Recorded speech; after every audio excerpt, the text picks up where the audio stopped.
अस्सलाम वालेकुम नाज़रीन, सलाम पाकिस्तान में आप सबको खुश आमदीद। और आप देख रहे हैं सलाम पाकिस्तान रमज़ान स्पेशल, जो शाम के टाइम पे आप लाइव देख सकते हैं और सुबह के टाइम पे रिपीट ट्रांसमिशन होगी यही। और नाज़रीन, आज आप ये देखिएगा कि एक और रोज़ा जिस तरह से गुजर गया। अब सोचने वाले ये सोच रहे होते हैं हमें पता ही नहीं चला रोज़ा किस तरह से गुजरा, और माशाल्लाह से अब दूसरा अशरा शुरू हो चुका है जो मग़फ़रत का अशरा है। और हमें जितनी ज़्यादा हो सके हमें अल्लाह ताला से तौबा करनी चाहिए। बहुत से सवालात हमारे सामने ऐसे भी आए कि लोग जो सवाल करते हैं, लोगों के जहन में एक सवाल यही आता है कि गुनाह कर लिया तो अब क्या होगा। अब बाज़ लोग तो ये सोचते हैं अब गुनाह कर ही लिया है तो गुनाह करते चले जाओ कि शायद इसकी माफ़ी नहीं है। अब गुनाह के दलदल में फंस गए हैं तो ये किया था तो वो भी कर लेना चाहिए। लेकिन यहाँ पर बात यह आती है कि जिन लोगों को जरा भी जहन में अपने ये शऊर आ जाए कि किस तरह से अपने आप को बचाना है और किस तरह से गुनाहों से बचना है, और अगर कोई इंसान किसी गलत काम की तरफ चला भी गया अब उसको अपने आप को बचाना किस तरह से है, तो ये अब आपके ऊपर बहुत ज्यादा डिपेंड करता है कि अब आपने अपना घेराव किस तरह करना है, अपना जो प्रोटेक्शन वॉल है वो किस तरह लेकर आनी है। पहले तो अपनी विल पावर इंसान बहुत ज्यादा स्ट्रांग कर ले, अपना को स्ट्रांग कर ले, क्योंकि अल्लाह ने जब हमें अशरफुल मखलूकात बनाया ना तो हमारे अंदर इतनी ताकत दी है कि हम अपने आप को बचाव भी कर सकते हैं अपने आप का, और अपने आप से हम लड़ भी सकते हैं कि हम किस तरह से अच्छाई की तरफ जाएं और किस तरह से बुराई को अपने से दूर रखें। अब ये इंसान की पर्सनैलिटी है कि आप कैसी पर्सनैलिटी बनना चाहते हैं। क्या आप ऐसी पर्सनैलिटी बनना चाहते हैं कि अपने आप को आप लोगों के बीच में और अल्लाह ताला के सामने सुरखुरू करें। लोगों के बीच में इसलिए भी जरूरी है क्योंकि आप लोगों का उठना बैठना खाना पीना उन लोगों के साथ होता है, और कहीं से भी कोई ऐसी जब कोई बात कर देता है ना किसी के लिए, हम पीठ पीछे सुन रहे होते हैं, चाहे वो कोई कसूर करे या ना करे, जब हम पीछे से बात सुनते हैं तो बड़ा बुरा लगता है हम लोग को कि अगर कोई किसी चीज में मुलविस हो भी या ना भी हो तब भी बुरा लग रहा होता है कि यार उसने मेरे लिए क्यों बोल दी ऐसी बात, मेरे अंदर तो ऐसी बुराई नहीं है। या फिर कहते हैं कि अगर मैंने किया भी तो क्यों उसने मेरे खिलाफ बात की, क्यों उसने मेरे लिए बात की। बात सारी है कि आपकी पर्सनैलिटी ऐसी होनी चाहिए कि कोई भी आपको बुरा ना कहे। आपकी पर्सनैलिटी ऐसी होनी चाहिए कि लोग आपसे आएं और मशवरा करें। आपकी पर्सनैलिटी ऐसी होनी चाहिए कि लोग जब आपको देखें तो आप उनके लिए मिसाल बनकर सामने आए। क्यों अपनी पर्सनैलिटी को ऐसा बनाते हैं कि लोग आपसे कतराने लगे, आपसे घबराने लगे। कभी ऐसा हुआ होगा कि आपने देखा होगा कि कोई आपसे हल्का सा हिचकिचा रहा है या घबरा रहा है, वो वही मोमेंट होता है जिस वक्त लोग आपको पसंद नहीं करते हैं या आपसे भागना चाहते हैं या आपसे कतरा रहे हैं। तो अपने अंदर फौरन से उस चीज को आप निकालें। आप देखें कि आपने अपने अंदर से वाली बुराई को निकाल दें जो अंदर मौजूद है, तो वो देखना पड़ेगा। वैसे तो बुराई नहीं निकलेगी ना, अब वो देखेंगे किस तरह से, सोचेंगे कि आपने पूरा अपना एहतसाब करना शुरू करना है। क्या मैंने किसी के साथ बुराई की है, क्या मैंने किसी के साथ गलत सलूक तो नहीं किया, क्या मैंने किसी का बदतमीजी तो नहीं की, क्या मैंने किसी का हक तो नहीं मारा, क्या मेरी जबान जो है किसी के सामने गलत अल्फाज तो नहीं इस्तेमाल कर गई, क्या आपकी पर्सनैलिटी ने किसी के सामने झूठ बोल दिया, क्या आपने किसी का दिल दुखाया तो किस तरह से दुखाया। ये सारी बातें आपने सोचनी है। सोचे कितनी अहम हो जाती है ये बात कि जब आप किसी के सामने कोई आपसे कतरा रहा है और आप उसके सामने आपसे क्यों कतरा रहा है, अब आपको ये अपना एहतसाब खुद निकालना है। खैर, जो बात मुकम्मल करी जाएगी वो यहाँ पर ये कि हमने पर्सनैलिटी को चेंज करना है, और अपनी पर्सनैलिटी को उसी वक्त ही बदल सकते हैं जब हम खुद ये चाहें। फिर दोबारा से हम मग़फ़रत की तरफ आते हैं, और अल्लाह ताला ने हमें, देखिए यहाँ पर एक इंसान को जैसे रेमेडी होती है, उसकी एक कहीं ना कहीं कोई गलती हो जाती है ना तो उसकी कहीं ना कहीं माफ़ी तलाफी ज़रूर है। अब कोई तो जरिया होता है ना कि इंसान के, अगर आपसे कोई गलती हो जाए, बिलफज आपके अगर घर पर आपसे दूध गिर जाए गलती से, या आपसे कोई कांच का शीशा टूट जाए, तो उस पे ये है कि अब वो टूट गया, अब उसको दोबारा जोड़ तो नहीं सकते। जो टाइम गुजर गया, जो आपने कर डाला, वापस तो नहीं आ सकता। लेकिन अब आपको एकदम से ख्याल आया कि मैंने ये गलती कर डाली है, तो उसी वक्त आपने उस चीज को सोचना है, उस गलती को आपने दोबारा से सही करना है और अल्लाह ताला से माफ़ी मांगनी है। तो यहीं पर ही माफ़ी की जब बात आ जाती है ना, तो ये बात वो होती है कि आप उसी वक्त ही माफ़ी मांगे, उस शख्स से भी माफ़ी मांग लें जिससे आपसे कोई भी उससे कसूर हो गया, तो आप कोशिश ये करें कि उस शख्स से भी आप माफ़ी मांगे और अल्लाह ताला से भी माफ़ी मांगे, और ऐसे दिल से माफ़ी मांगनी चाहिए। देखिए, गुनाह कोई भी कर चुका हो इंसान, पीछे जो कुछ हो चुका है हो चुका है। आज के दिन ये सोचना है कि अब मैंने दोबारा वो गलती नहीं करनी है। अल्लाह मुझे माफ़ कर दे कि मैंने इतनी बड़ी गलती कर दी, या ये मैंने छोटी से छोटी गलती भी कर दी, बड़ी से बड़ी गलती भी कर दी, तो अल्लाह ताला तू माफ़ कर दे, क्योंकि तू माफ़ करने वाला है। और अगर किसी का दिल दुखाया है तो उस शख्स से आपने फौरन से उस शख्स से भी माफ़ी मांग लेनी है, और कोशिश ये करनी है कि दोबारा से वो गलती आप ना करें। क्योंकि अगर आप दोबारा से गलती करेंगे और गलती पे गलती करेंगे और गुनाह पे गुनाह करेंगे, तो वो जो है वो गुनाह कबीरा बन जाता है। गुनाह कबीरा क्या होता है? जो एक दफ़ा आपने गुनाह किया, अल्लाह से माफ़ी मांगी, फिर आपने गुनाह किया, फिर आपने माफ़ी मांगी, फिर आपने गुनाह किया, और इस तरह करते चले गए, तो वो गुनाह जो है वो बढ़ बढ़ के वो इतना बड़ा गुनाह बन जाता है। और कुछ पता नहीं इंसान की जिंदगी किसी भी वक्त आपको कुछ भी हो सकता है, और आप कैसे फिर अल्लाह से माफ़ी मांगे? क्या मौका मिल सकेगा उस वक्त? जब फरिश्ते आ जाएंगे आपको उठाने के लिए, तो क्या उस वक्त मौका मिलेगा? उस वक्त मौका नहीं मिलता। वो मोमेंट होता है, एंड मोमेंट होता है बिल्कुल, और उस वक्त माफ़ी की कोई गुंजाइश नहीं होती। जब आप देख रहे हैं कि आपको फरिश्ते उठाने आ गए हैं, तो बस दैट इज़ दी एंड।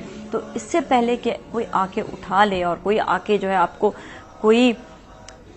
कोई भी सजा आपको मिले, उससे पहले अपनी माफ़ी ज़रूर मांग लेनी चाहिए। क्योंकि जब आप माफ़ी मांग लेंगे तो आप ऑटोमेटिकली उस गुनाह से आप जो है वो हट जाएंगे और वो गुनाह आपके धुल जाएंगे। अल्लाह ताला माफ़ करने वाला है, वो रहीम है, वो करीम है। वो आप देखें, वो आप कितना नवाजता है उसे। आप ये देखिए, सबसे पहले हम लोग को बनाया है उसने अल्लाह ताला ने हमें हर चीज़ मुकम्मल दी है। हम उसका जिस हद से भी, जिसे कहते हैं ना, शुक्र अदा करना चाहिए हर लिहाज से। आपको कोई छोटी सी कोई चीज़ देता है, हमें बचपन से आदतें असल में दिलाई जाती हैं। जब आपको कोई चीज़ दे तो आप उसका शुक्रिया अदा करें। आपको जिस तरह कोई खाना देता है या कोई आपके आगे डिनर की टेबल सजाता है, तो आप हमेशा शुक्रिया अदा करें। दरवाज़ा खोलता है आपके लिए, तो आप शुक्रिया अदा करते हैं उसका। छोटी छोटी बातों में बहुत ज़्यादा शुक्रिया। तो कोई आपके लिए हेल्प करता है, कोई आपको जॉब दिलाता है, कोई भी, आपको उसका शुक्रिया अदा करते हैं। तो ये शुक्रिया बहुत बड़ी चीज़ होती है। तो इसी तरह ही अल्लाह का शुक्र भी अदा करना आप लोगों के लिए ज़रूरी है। वो उस तरह से कि अल्लाह ने आपको क्या क्या चीज़ों से नहीं नवाजा। बस बात सारी यहाँ पर ये आ जाती है कि हम हमेशा ऊंचा देखते देखते अपने आप को खो देते हैं, अपनी आप बेस को खो देते हैं कि उस शख्स को तो इतना दे दिया, मुझको नहीं दिया।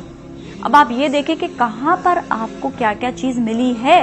आपको बेसिकली वो देखना है कि आपको किस जगह पे अल्लाह ने क्या क्या चीज़ दे चुके हैं। अब आप अगर जब तक ये नहीं देखेंगे, आप इस चीज़ को नोट डाउन करें ना, अपने पास इर्द गिर्द देखें। अल्लाह ने आपको बच्चों से नवाजा, अल्लाह ने आपको जो है जॉब दी है, अल्लाह ने मुकम्मल इंसान बनाया है, किसी भी चीज़ की कोई कमी नहीं दी है, आप चलते फिरते इंसान है। आप ऐसे लोगों को भी देखें जो हैंडीकैप होते हैं, लेकिन फिर भी वो कई ऐसे लोग हैं जो हैंडीकैप होने के बावजूद भी अपनी हर किस्म की मेहनत जो है वो उस पर लगा देते कि कुछ ना कुछ ज़िंदगी में कर जाए। तो पहले तो ये देखें कि आपको अल्लाह ताला ने किन किन चीज़ों से नवाजा है, और उस चीज़ का, हर चीज़ का शुक्र अदा करें। अब जब शुक्र की आदत हो जाएगी ना कि अल्लाह तेरा शुक्र है तूने मुझे ये भी देते, अल्लाह तेरा शुक्र है तूने मुझे जो कुछ दिया, उससे हलाल रोजी दी, उसका तेरा लाख लाख शुक्र है। अब देखें ना, कई लोग ऐसे हैं जो हलाल रोजी के अलावा भी जो जिस तरह जो बेईमानी से जो पैसा कमा रहे होते हैं, आप ये सोचें उनकी ज़िंदगी क्या है। उनकी ज़िंदगी क्या, वो जो रोज़ा रख रहे हैं, क्या उनका वो मुकम्मल रोज़ा है? क्या वो जो नमाज़ पढ़ रहे हैं उनकी मुकम्मल नमाज हो रही है? क्या वो, अगर वो इन सब चीज़ों में कुछ भी नहीं कर रहे, बेहोशी की ज़िंदगी गुजार रहे हैं, तो ये सोचेंगे ये ऐसी बेहोशी की ज़िंदगी जिसमें हर वक्त उनको कोई ना कोई चीज़ मलामत कर रही होती है। देखिए, मलामत ज़रूर करती है चीज़, कहीं ना कहीं आपका जो ज़मीर है ना, आकर आपको वो बोल ज़रूर रहा होता है कि ये मैंने क्या कर डाला, ये मैंने किसी के साथ क्या कर दिया, किसी को दुख दे दिया, किसी को तकलीफ दे दी, कुछ ना तो कोई ना कोई ऐसी बात आपके वो ज़मीर कर रहा होता है। आप कहीं ना कहीं देखिएगा कि कोई किसी की बुराई कर देता है, और आप ये देखें उस बुराई के बाद गीबत की बात आती है, बड़ी सख्त बात है गीबत की। और आप ये देखें गीबत की जहाँ पर ये बात आती है, तो वहाँ पर अल्लाह ताला ने ये कहा है कि मुर्दा गोश्त खाने के बराबर है कि आप किसी भाई का मुर्दा गोश्त खा लें, गीबत करना। तो देखिए उस गीबत की वजह से, किसी की बात की वजह से, यहाँ तक कि लोग एक दूसरे की बात, जिस तरह कोई बॉस हो गया या आपके जो है कोई बड़े मालिक हो जाते हैं या आपके कोई भी आपका जो है बड़ा घर का सरबराह हो जाता है, उसको आके लोग सिखा देते हैं, कोई ऐसी बात हो जाती है। तो आप ये देखें कि अगर उस शख्स को नुकसान हो गया जिसके खिलाफ सिखाया और बिला किसी वजह के, तो आप ये देखिए इस नुकसान का कसूर उनका भी है जिन्होंने सुना, कान जिसके सुने, और उनका भी है जिन्होंने कहा। चलें आज से हम अल्लाह ताला से हर किस्म की तौबा करेंगे और कोशिश करेंगे कि हम आगे कोई भी गुनाह ना करें। चलें ब्रेक लेंगे, ब्रेक पे मिलते हैं, हमारे साथ ही रहें।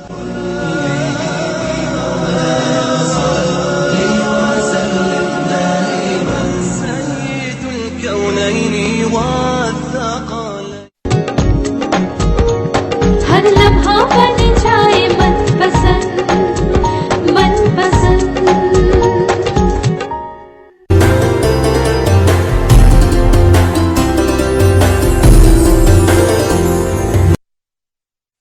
हर चीज मीज़ान में अच्छी लगती है।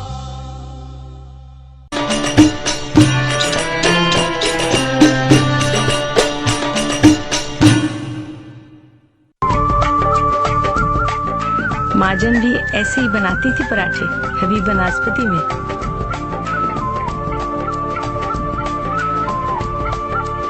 धोने के बावजूद उन बर्तनों में रह जाते हैं जो होटलों में इस्तेमाल होते हैं। ओह माय गॉड, अच्छा। तो हम आहिस्ता आहिस्ता इस नतीजे पर पहुंचे कि हमें अब केमिकल से जान छुड़ानी चाहिए। चुनाचे अब जो वेस्टर्न कंट्रीज हैं वो अब वापस आ रहे हैं ऑर्गेनिक फूड की तरफ। ऑर्गेनिक फूड की तरफ, एग्जैक्टली जो सुनाई जा रहा है। अब देखिए हमें इस बात को आज तय कर लेना चाहिए कि हाँ, ऑर्गेनिक फूड ही हमारी सेहत है और हमारी बचत का राज है। अगर हम उस तरफ नहीं जाएंगे तो हम मसाइल में घिर जाएंगे। अच्छा। लेकिन एक लम्हा रुक कर हम यहाँ पर ये सोचिए कि आज से 50 साल पहले हम कहाँ थे और आज हम कहाँ हैं। आज से 50 साल पहले हम अपनी जरूरियात की तमाम सब्जियां, हम जरूरियात की तमाम ग्रेन्स हम पैदा कर रहे थे और तमाम चीजें पूरी कर रहे थे। हम केमिकल के चक्कर में पड़े और आज 50 साल बाद हम जीरो पे खड़े हैं। यहाँ पर ऐसा तो नहीं है कि कहीं जो है लोग ज्यादा हो गए हैं और बनाने वाले जो है वो भी कम हैं?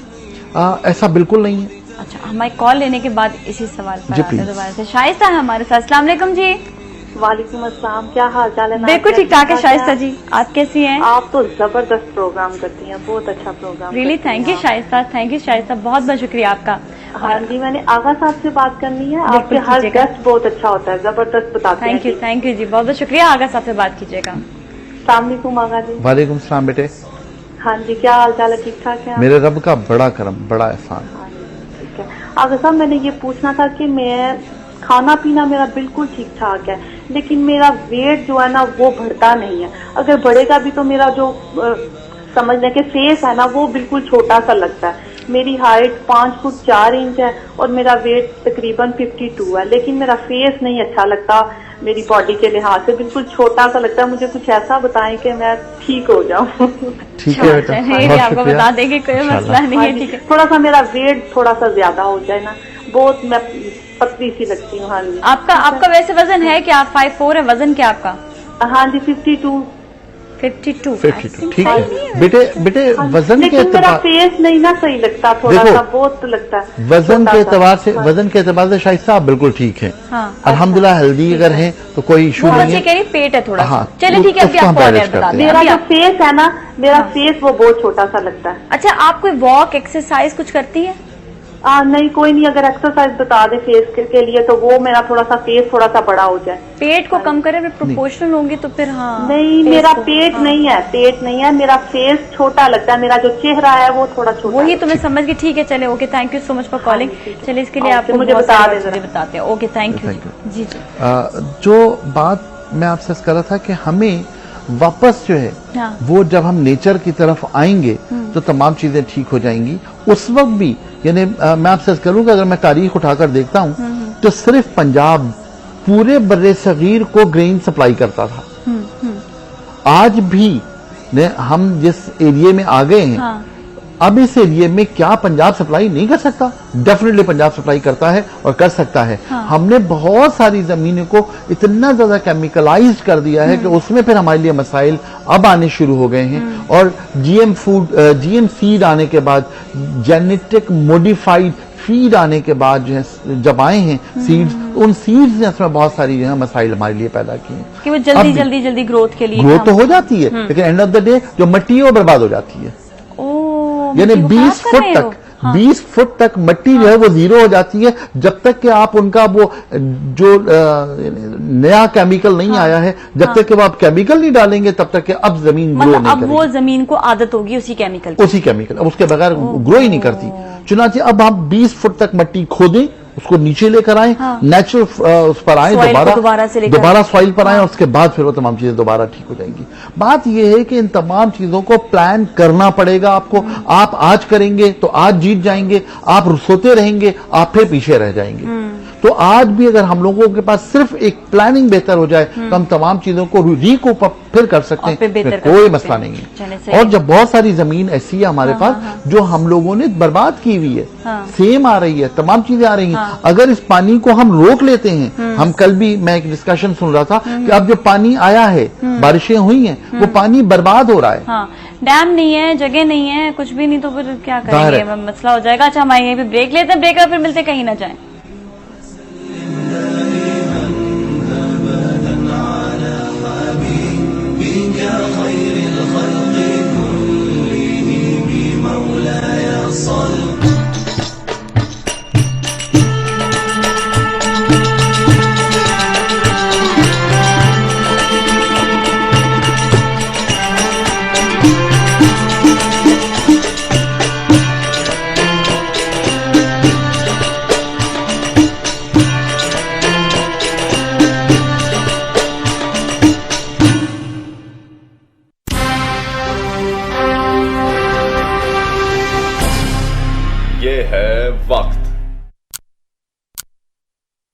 This time check was brought to you by लासानी का अर्क महज़ल।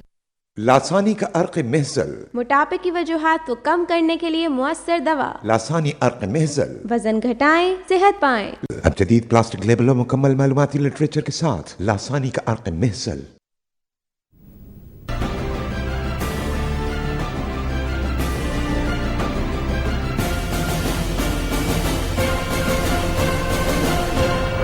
सरफराज शाह कत्ल केस, रेंजर्स एहलकार शाहिद जफर को फांसी का हुक्म। कोई सौदेबाजी नहीं करेंगे वालिदा सरफराज शाह। नवाज शरीफ ने कहा है कि लॉन्ग मार्च करके हुकूमत को सियासी शहीद नहीं बनाना चाहते। और मुल्क के अक्सर इलाकों में बारिशों का सिलसिला जारी।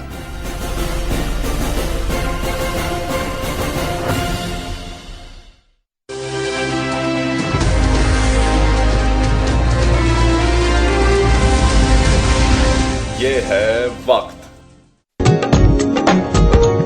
हर लम्हा बन जाए मन पसंद, मन पसंद।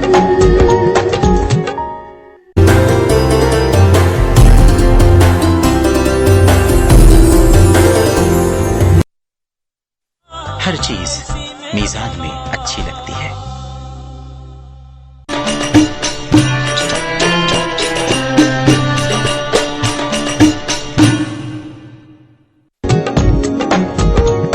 हर लम्हा बन जाए मन पसंद, मन पसंद।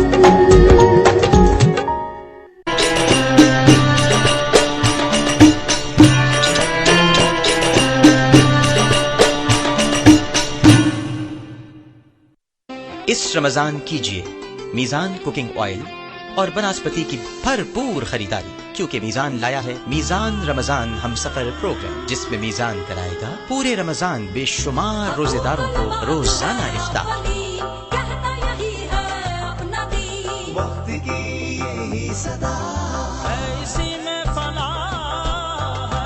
तो आज ये मीजान के साथ रहमतों के इस सफर में हम सफर बनिए। मीजान रमजान हम सफर।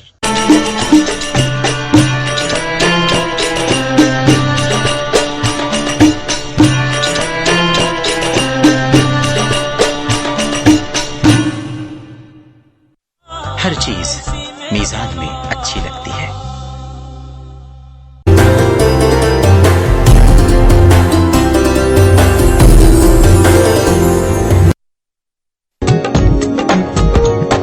हर लम्हा बन जाए मनपसंद मनपसंद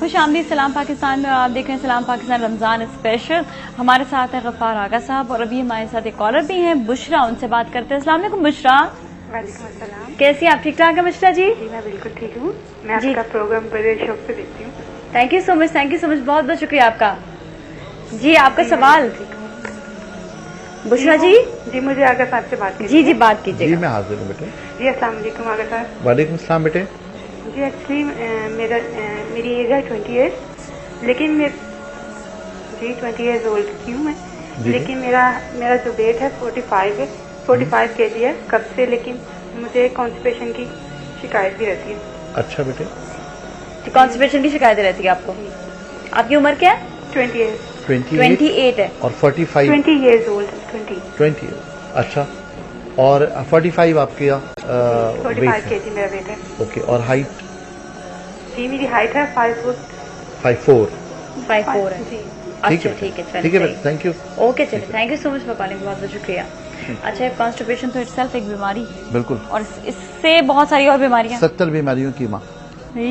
माय गॉड। तो मैं इस तरह करता हूँ, पहले सवाल का जवाब देता हूँ पहले उनका। हाँ जी बिल्कुल। कि वो जिनके फेस के हवाले था शाइस्ता के लिए circulation of blood upper body में बेहतर होना चाहिए।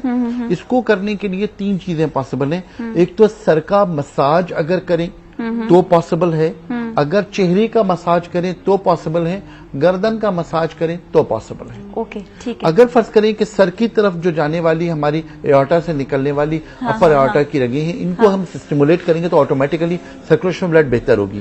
ये भी पॉसिबल है कि सर का मसाज करें तो सर्कुलेशन ब्लड बेहतर होगा, चेहरा का मसाज करेंगे तो सर्कुलेशन ब्लड बेहतर होगी, और चेहरे के मसाज के साथ साथ हल्के हल्के गालों पर थपथपाएं। अच्छा ऐसे हल्के हल्के थपथपाएं तो उससे भी सर्कुलेशन ब्लड बेहतर होगा और उससे गाल बेहतर होते हैं। ओके अच्छा है, तो बड़ा अच्छा है। इसके मतलब गाल ज्यादा और गाल कम करने हो तो क्या करें? गाल कम करने हो तो अच्छा सही है, ठीक है। तो मुंह जो है वो सुजाकर बैठ जाए। ठीक है सही। अच्छा दूसरा जो कॉन्स्टिपेशन के लिए बुशरा के लिए अर्ज करूं कि बुशरा को जरूरत है इस बात की कि वो 3 चीजें जरूर लें। पहली बात तो ये कि खुराक की अपनी मिकदार बेहतर करें, और दूसरी जो जरूरत है वो ये है कि चिकनाई जो है वो इस्तेमाल करें, और तीसरी बात ये है कि फाइबर के साथ साथ जो इसबगोल की भूसी होती है वो दूध में डालकर लें। बोले अगर फर्ज करें कि एक कप तरीका भी होता है ना इसबगोल की भूसी लेने का। 1 कप दूध में, गर्म दूध में अगर 1 टेबलस्पून इसबगोल की भूसी डाल दी जाए और उसके बाद 10 या 15 मिनट के बाद जब वो ठंडा हो जाए तो उसको चमचे से खा लें। अच्छा। इसमें 2 चीजें पैदा हो गई, एक तो फाइबर बहुत ज्यादा आ गया, फूड बेहतर हो गया, कैल्शियम बेहतर हो गया, और सबसे बड़ी बात ये कि बहुत बड़ी सी एक मैंने हेडिंग पढ़ी है, milk can cure colon cancer. Oh my God, that is so good. दूध को हम दवा के तौर पे इस्तेमाल करें तो दूध बहुत बेहतरीन दवा है। मैंने इसीलिए दूध में इसबगोल की भूसी को ऐड करने का मशवरा दिया कि इसमें दोनों चीजें जो है वो बेहतर हो जाएगा। बहुत अच्छे। हमारे साथ और कॉलर भी हैं साउथ अफ्रीका से, उनसे बात करते हैं। अस्सलाम वालेकुम। वालेकुम अस्सलाम। जी किनसे बात कर रही है? हाँ जी, आप कैसी हैं? बिल्कुल ठीक ठाक हैं। आपका क्या हाल है? खैरियत से हैं? रमजान अच्छे चल रहे हैं? हाँ जी, बहुत अच्छे चल रहे हैं माशाल्लाह से। आप बात कीजिएगा। जी आगा जी अस्सलाम वालेकुम। वालेकुम अस्सलाम। किस्सा मुझे ये पूछना था कि आईब्रो है ना, उसमें से जो बाल है ना वो मतलब गैप आ रहे हैं उनमें, आईब्रोज में। अच्छा, तो उसके लिए क्या किया जाए? आईब्रोज के लिए बेटी मैं अभी अर्ज कर देता हूँ। चलिए अभी आप ऑन एयर देखिएगा, ठीक है। Thank you so much for calling, बहुत बहुत शुक्रिया जी। जी जी। इसमें एक तो तिल का तेल, ठीक है, सेसमे ऑयल, सेसमे ऑयल को अगर ले लिया जाए और इसमें सुरमा मिला लें। सुरमा, अच्छा जी। तो सुरमा कोई सा भी सुरमा? कोई सा भी सुरमा। सुरमा असल में जो डली है उसको पिसा हुआ बनता है और बहुत पूरे दुनिया में हर जगह पर सुरमा आता है। सुरमा जो बिल्कुल पैक सा होता है उसको चूरा चूरा करके भी डाल सकते हैं, वो भी सही है। देखिए क्योंकि बाहर लगाने की चीजें आंखों के लिए नहीं है तो कोई इशू नहीं। कोई इशू नहीं है, ठीक है। अच्छा, इसको बिल्कुल बारीक पीस के तिल के तेल में यानी सेसम ऑयल में अगर इसको मिक्स कर लिया जाए और भवों पर लगाया जाए, इसको मुस्तकिल लगाइए, इससे बाल उगते हैं। अच्छा। और मैं इस हवाले से एक बात और कहना चाहूंगा कि अगर फर्ज करें कि सुरमे को बिल्कुल बारीक पीस कर अगर आज सेसम ऑयल में अगर मिक्स करके उन बच्चों के सर पर लगाएं जिनके बाल सर पर बहुत कम हैं, तो उनके बाल छोटे बच्चे जो होते हैं उनको अगर लगाएंगे तो डेफिनेटली उनके बाल बेहतर तौर पे होंगे। क्या बात है, तो बड़ा तो छोटी सी टिप इस्तेमाल करने से ये तमाम चीजें बेहतर हो सकती हैं, इसमें कोई इशू नहीं। मैंने सुना था कि अगर अदरक का रस लगाएं तो भी अच्छा होता है, क्या होता है? देखिए, बुनियादी तौर पर जो स्टिमुलेंट है वो लगाना चाहिए जो सर्कुलेशन ब्लड को इंक्रीज करें। जो हमारी बालों की जड़ें हैं वो जो अगर रूट्स बेहतर होंगी तो ऑटोमेटिकली ग्रोइंग बेहतर होगी। तो रूट्स को बेहतर करने के लिए जो दुनिया की बेहतरीन चीज है वो ब्लड है। अगर आप स्टिमुलेटर कोई लगाएंगे तो सर्कुलेशन ब्लड बढ़ेगी, सर्कुलेशन ब्लड बढ़ेगी, वहाँ ग्रोइंग बेहतर होगी ऑटोमेटिकली। इसलिए तेल जो है वो बालों के लिए भी इतना अच्छा होता है। अच्छा, तेल में एक और खूबी भी है, वो ये कि वो डीप क्लींजर होता है। अच्छा। हमारे मसामों में जो छोटे छोटे फॉलिकल्स हैं उनके अंदर जाता है, और जब हम नहाते हैं तो वो जितनी भी ड्राइनेस होती है, जो डैंड्रफ होती है, उसको लेकर साफ हो जाता है। इसलिए तेल लगाने से हमेशा डैंड्रफ ठीक होती है। अच्छा, और ये इसीलिए कहा जाता है तेल जो है वो अच्छा था। अच्छा, जो हमारे साथ नादिया शेख पूरा संसे में बात करते हैं। अस्सलाम वालेकुम। अस्सलाम वालेकुम। कैसी हैं आप? ठीक ठाक है नादिया? ठीक ठाक, आप सुनाए? बिल्कुल खैरियत से। अच्छा जी नादिया। हाँ जी, और आपको मुझे शो बहुत पसंद है, बहुत शो, और बहुत कुछ सीखते हैं हम आपके शो से, माशाल्लाह बहुत अच्छा। Thank you so much, thank you so much Nadia, बहुत बहुत शुक्रिया। और बात करोगे आप? बात करवा दें। हाँ, बात करिए। जी मैं हाजिर। अस्सलाम वालेकुम। वालेकुम सलाम नादिया। आगा जी क्या हाल है? मेरे रब का बड़ा एहसान है। जी जी, मुझे आपसे पूछना है मेरे चेहरे पर रूमाटाइड बाल है, तो उसके लिए कुछ बता दें। चेहरे पर बाल हैं? हाँ जी, बाल है लेकिन रूमाटाइटिस में ज्यादा सख्त बाल नहीं है। अच्छा, आपने कभी इसको निकलवाया है? नहीं, बहुत शुक्रिया, बहुत अच्छी बात है बेटे। मैं अभी अर्ज करता हूँ। चलिए, thank you so much for calling, बहुत बहुत शुक्रिया। थैंक यू नादिया, अल्लाह हाफिज। मैं एक छोटी सी प्रिस्क्रिप्शन चाहूंगा बताना। जी। दो हवालों से, एक तो ये इनके लिए भी, और एक हमने ऑफ एयर कॉल ली थी, उनमें बताया था कि चेहरे पर दाने उनके बहुत ज्यादा हैं। इसमें 4 चीजों की कॉम्बिनेशन है। एक चीज है बादाम की खली। बादाम की खली उसे कहते हैं कि जब बादाम का तेल निकाल लेने के बाद जो खली बच जाती है, उसकी बाकी जो कचरा बच जाता है वो खली कहलाती है। तो खली 50 ग्राम बादाम की। रीठे का छिलका, ठीक है, रीठा जो है वो सोप नट कहलाता है, ठीक है, हाँ। उसको तोड़कर उसका जो बीज है वो फेंक दें। बाजार में जो रीठे पिसे हुए मिलते हैं, हाँ। उसमें रीठे के बीज पिसे हुए होते हैं, वो नुकसानदेह होते हैं। वो नुकसानदेह। आप जो अच्छा ये उसको थोड़े देर वैसे वार्म भी कर ले तो निकल आते हैं, निकल आते, वैसे ऐसे तोड़ के निकल आते, तोड़ के निकल आते। तो बीज नहीं चाहिए। रीठे का छिलका 50 ग्राम, ठीक है, बादाम की खली 50 ग्राम, और तीसरी चीज है मुल्तानी मिट्टी, मड, मुल्तानी मिट्टी 50 ग्राम। ये 3 चीजें, और चौथी चीज है नीम की खली 25 ग्राम। ठीक है। नीम की खली मैं इसमें इसलिए ऐड कर रहा हूं कि नीम की खली दुनिया की बेहतरीन एंटी फंगल है। ओके, नीम वैसे भी अच्छा अब देखिए, डीप क्लींजर के तौर पर मैंने मड जो वॉश करती है, मैंने इसमें बादाम की खली डाली कि डीप क्लींजर इसमें आ जाए। ठीक है। मैंने इसमें सोप नट डाल दिया ताकि वॉश अप हो जाए। ओके। मैंने इन 4 चीजों को कंबाइन करना है। कंबाइन करके इसमें से 5 ग्राम पाउडर, थोड़े से दूध और अर्के गुलाब में मिलाकर पेस्ट जैसा बनाकर अपने चेहरे पर मास्क जैसे लगा लें, और 10 मिनट के बाद मुंह धो लें। आप यकीन कीजिए कि 5 मिनट बाद ही आपका लगेगा कि चेहरे पर फ्रेशनेस आ गई। हम भी लगा सकते हैं? Why not? अच्छा, मतलब फ्रेश करने के लिए? बिल्कुल, फ्रेश करने के लिए भी। और आप लोगों के साथ तो एक और प्रॉब्लम भी है, वो ये कि आप लोग मेकअप बहुत ज्यादा करते हैं, तो मेकअप साफ करने के लिए भी एक छोटी सी टिप मैं अर्ज कर देता हूँ। अच्छा, एक कॉलर के बाद अब ये जरूर बताइए, ये हम सब खवातीन के लिए बड़ी जरूरी है। हेलो जी, अस्सलाम वालेकुम।